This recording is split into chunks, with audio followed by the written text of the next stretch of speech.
एक लड़के ने तबाही मचाई होती है। फायर स्टाइल जुत्सु से सभी को परेशान कर रहा होता है। ब्रूटो देखता है और इवाबे से कहता है कि मुझे ये तुम्हारी याद दिलाता है, और वो लड़का इवाबे की जान पहचान वाला होता है। जब वो इवाबे को देखता है तो कहता है, मैंने सुना था कि तुम इस कमज़ोर से लड़के से लड़ाई हार गए, और ये कहकर वो उन पर फायर स्टाइल जुत्सु का इस्तेमाल करता है। फिर वो उसे डॉज कर लेते हैं। ब्रूटो की लेफ्ट आई एक्टिव हो जाती है और फिर ब्रूटो को उस लड़के के ऊपर वही शैडो नजर आने लगती है। ब्रूटो फिर आगे बढ़ता है उस पर अटैक करने के लिए। वो इतने में फायर स्टाइल जुत्सु से ब्रूटो पर हमला करता है तो ब्रूटो के सामने एक मड वॉल बन जाती है। इवाबे उसे फायर से बचा लेता है। वो लड़का मुड़कर इवाबे को देखता है और इतने में ब्रूटो पीछे से आकर उसे किक मारता है। वो लड़का नीचे गिर जाता है। फिर वो लड़का वहां से भागने की कोशिश करता है। वो कुछ जुत्सु इस्तेमाल करके वहां पर स्मोक कर देता है। फिर किसी को कुछ नजर नहीं आता तो वहां से भागने लगता है। ब्रूटो उसका पीछा करता है और ब्रूटो उसका पीछा करते हुए एक गली में जाता है और वहां पर जब जाके देखता है वो लड़का पहले से नॉकआउट हुआ होता है और ब्रूटो के सामने एक नया लड़का आता है और फिर साथ ही साथ ब्रूटो के इवाबे और शिकाडाई भी वहां आ जाते हैं और वो उस लड़के को देखते हैं। वो लड़का कहता है कि इस शहर में बहुत गुंडागर्दी है। खैर मुझे इन चीज़ों से फर्क नहीं पड़ता। इतने में ब्रूटो की लेफ्ट आई एक्टिव होती है। ब्रूटो देखता है वो शैडो उस लड़के को छोड़कर जा रही होती है। तो स्कूल में कंस्ट्रक्शन का काम चल रहा होता है। सभी स्टूडेंट्स बाहर बैठकर ज़मीन पर क्लास ले रहे होते हैं। शीनो एक नए स्टूडेंट्स का तारुफ करवाता है और कहता है कि ये अभी हिडन लीव विलेज में ट्रांसफ़र होकर आया है, चलो सब इसे वेलकम करो। ब्रूटो से देखकर पहचानता है, कहता है कि ये तो वही लड़का था जो आज हमें मिला था। और इवाबे कहता है हाँ ये लड़का शो ऑफ कर रहा था। फिर वो लड़का अपना इंट्रो देता है और कहता है कि मेरा नाम मित्सुकी है और मैं हिडन साउंड विलेज से यहाँ पर आया हूँ। सभी सुनकर हैरान होते हैं। फिर शीनो कहता है हाँ तुम सब हैरान हो हिडन साउंड विलेज का सुनकर। जिसने हिडन साउंड विलेज बनाया था वो कभी हिडन लीव विलेज का दुश्मन हुआ करता था और उसने हमारे विलेज को तबाह करने की भी कोशिश की थी। शीनो बोलता है अब ये सब पुरानी बातें हैं, अब हमारे उनके साथ रिलेशन बेहतर हो रही हैं। मित्सुकी यहाँ आया है हमारे नए रिलेशनशिप के लिए। इवाबे कहता है कि मैं इसे टेस्ट करना चाहता हूँ कि ये कितना स्ट्रांग है। शीनो कहता है कि तुम लोग मेरी बात सुन रहे हो कि नहीं। खैर सभी शीनो को इग्नोर करते हैं। जोजो कहती है कि ये लड़का मेरे टाइप का नहीं है। क्लास स्टाफ सभी को चुप करवा रही होती है कि टीचर की बात सुनो। शीनो बहुत ही तंग आ जाता है। फिर वो मित्सुकी को कहता है कि जाकर स्टूडेंट्स के साथ बैठ जाओ। फिर देखता है कि मित्सुकी पहले से ही ब्रूटो के साथ जाकर बैठा हुआ होता है। फिर ब्रूटो मित्सुकी से कहता है मैं तुम्हारे साथ बैठ जाऊँ, तुम्हें कोई प्रॉब्लम तो नहीं है। ब्रूटो कहता है नहीं मुझे कोई प्रॉब्लम नहीं, और ब्रूटो उसे अपना तारुफ करवाता है और कहता है कि अगर तुम्हें किसी भी चीज़ के बारे में कुछ पूछना हो तो तुम मुझसे पूछ लेना। तो फिर मित्सुकी उससे पूछता है कि मुझे ये बताओ कि हमारे पास क्लासरूम क्यों नहीं है। तो सभी उसकी बात सुनकर हंसने लगते हैं। इनोजिन कहता है हमारी क्लास बाहर हो रही है, ये किसी की मेहरबानी है हम पर। तो शीनो बोर्ड के ऊपर कोई प्रॉब्लम लिखता है और ब्रूटो को बोलता है ये सॉल्व करो। ब्रूटो से सॉल्व करता है तो शीनो कहता है कि तुम्हारा आंसर ठीक है लेकिन जो फार्मूला मैंने तुम्हें सिखाया था उसके ज़रिए इसे सॉल्व करो। ब्रूटो कहता है कि नहीं ये ज़्यादा आसान है और कहता है कि ऐसी प्रॉब्लम बताओ जो बहुत मुश्किल हो। शीनो कहता है अच्छा। फिर उसे एक प्रॉब्लम देता है और कहता है कि ये सॉल्व करके दिखाओ। वो बहुत मुश्किल होती है और ब्रूटो से सॉल्व ही नहीं कर पाता और कहता है कि ये बहुत मुश्किल है। मित्सुकी आगे आता है, उसको ये प्रॉब्लम सॉल्व करके देता है और कहता है कि तुम इस तरह से इसे सॉल्व कर सकते हो। फिर शीनो कहता है मित्सुकी से कि तुमने ये प्रॉब्लम सॉल्व क्यों करके दी, मैंने ये सवाल ब्रूटो से पूछा था। मित्सुकी कहता है कि ये ब्रूटो के लिए मुश्किल था और हम क्लासमेट्स हैं और हमें एक दूसरे की मदद करनी चाहिए। शीनो बोलता है इस तरह से तो ब्रूटो कोशिश ही नहीं कर पाएगा इसे सॉल्व करने की। फिर शीनो और मित्सुकी आपस में बहस करने लगते हैं। फिर शीनो कहता है कि तुम वापस जाकर अपनी सीट पर बैठ जाओ। फिर ब्रूटो सोचता है कि मित्सुकी थोड़ा सा अजीब है। तो अगले सीन में ब्रूटो और इवाबे लड़ रहे होते हैं ट्रेनिंग हॉल के अंदर और इवाबे ब्रूटो को हरा देता है मैच में। मित्सुकी इनकी फाइट देख रहा होता है। फिर मित्सुकी जाता है इवाबे के पास, कहता है कि मेरे साथ फाइट करो।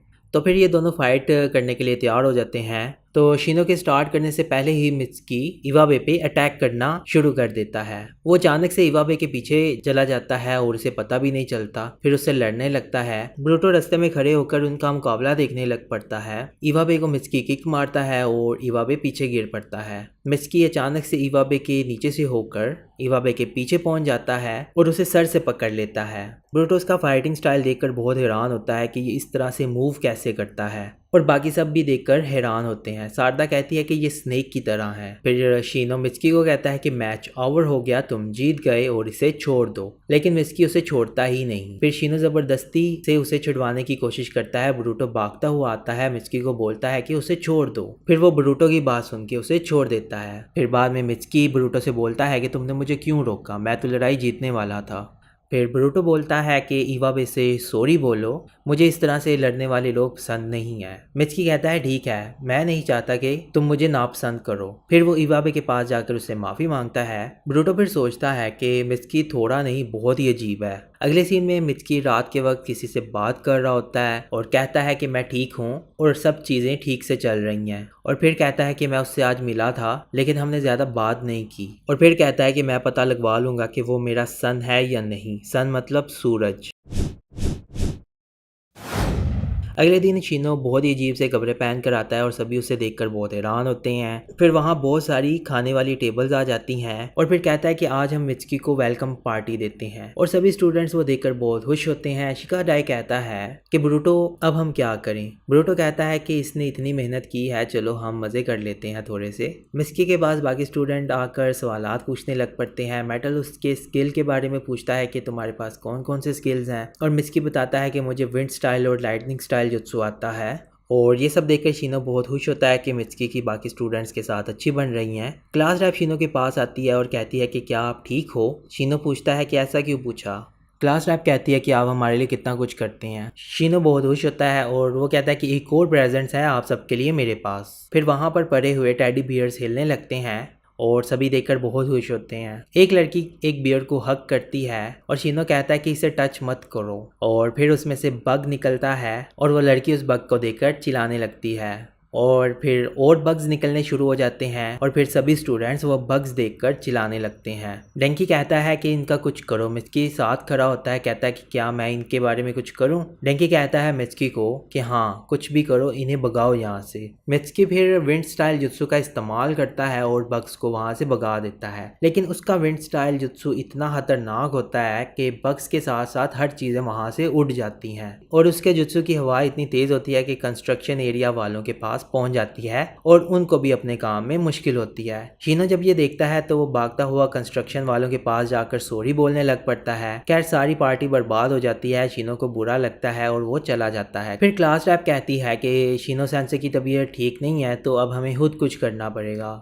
शिकाडाई कहता है कि हमें उनसे माफ़ी मांगनी चाहिए। थोड़ी देर के बाद एक आवाज़ आती है। ब्रूटो जब वो आवाज़ सुनता है तो भागता हुआ उस आवाज़ के पीछे जाने लगता है। फिर बाकी सारे जब ब्रूटो को देखते हैं तो वो भी उसके पीछे जाने लगते हैं। खैर अंदर कोई तबाही मचा रहा होता है। एक वर्कर पागल हुआ होता है और सामान फेंक रहा होता है। ब्रूटो की आई एक्टिव होती है और उसे वो शैडो उसके ऊपर नजर आने लगती है। शिकाडाई कहता है कि क्या इसे भी वही हुआ है जो मेटल को हुआ था। ब्रूटो कहता है पता नहीं, पर चलो इसे रोकते हैं। फिर ब्रूटो साइड पे मुड़कर देखता है तो वहाँ पर मिचकी बैठा हुआ होता है। ब्रूटो देखकर डर जाता है कि अचानक से कैसे आ गया यहाँ पर।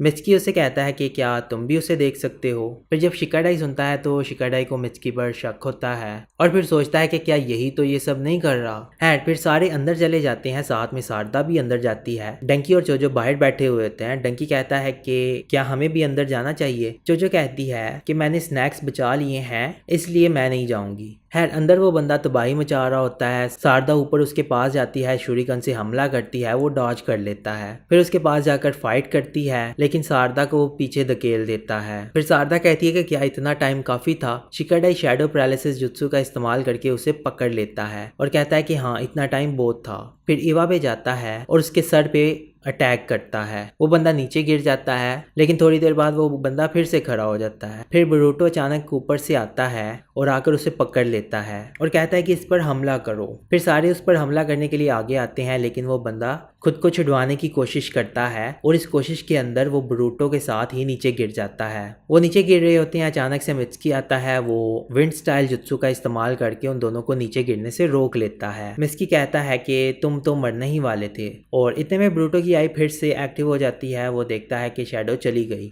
फिर ब्रूटो मित्सुकी के पास जाता है, उसे कहता है कि अब से हम इकट्ठे काम करेंगे। मित्सुकी कहता है कि हाँ ज़रूर। फिर शीनो को दिखाते हैं, वो बहुत परेशान होता है कि मेरे स्टूडेंट्स खतरे में थे और मैं यहाँ पर नहीं था। वो प्रिंसिपल के पास जाता है और सॉरी करता है। प्रिंसिपल कहता है अगर ये तुम्हारे लिए मुश्किल है तो मैं किसी और टीचर को ये क्लास दे देता हूँ। शीनो बाहर जाता है, फिर सोचता है कि अब मुझे क्या करना चाहिए। खैर थोड़ी देर बाद शीनो पर भी शैडो आ जाती है और शीनो कहता है कि मैं भला इतनी देर से फजूल में परेशान हो रहा था। फिर अगले सीन में ब्रूटो, शिकाडाई और मित्सुकी तीनों जंगल में होते हैं। शीनो ने इन तीनों को वहां बुलाया होता है और वो शीनो का वेट कर रहे होते हैं। पीछे से फिर शीनो आता है और शीनो की हालत देखकर सभी डर जाते हैं। वो सोचते हैं शीनो को बहुत गुस्सा आ गया है, आज ये हमें नहीं छोड़ेगा। शीनो कहता है कि आज मैं तुम्हारा इम्तिहान शुरू करने वाला हूँ। तो इसी के साथ एपिसोड खत्म हो जाती है। तो आपको ये एपिसोड कैसी लगी? अगर पसंद आई है तो इस एपिसोड को लाइक और अपने दोस्तों के साथ शेयर करें। कमेंट सेक्शन में अपनी राय का इजहार भी ज़रूर करें और इस सीरीज़ के साथ जुड़े रहने के लिए चैनल को सब्सक्राइब करें। तो इसी के साथ अब हम मिलते हैं नेक्स्ट वीडियो में। So take care, bye bye.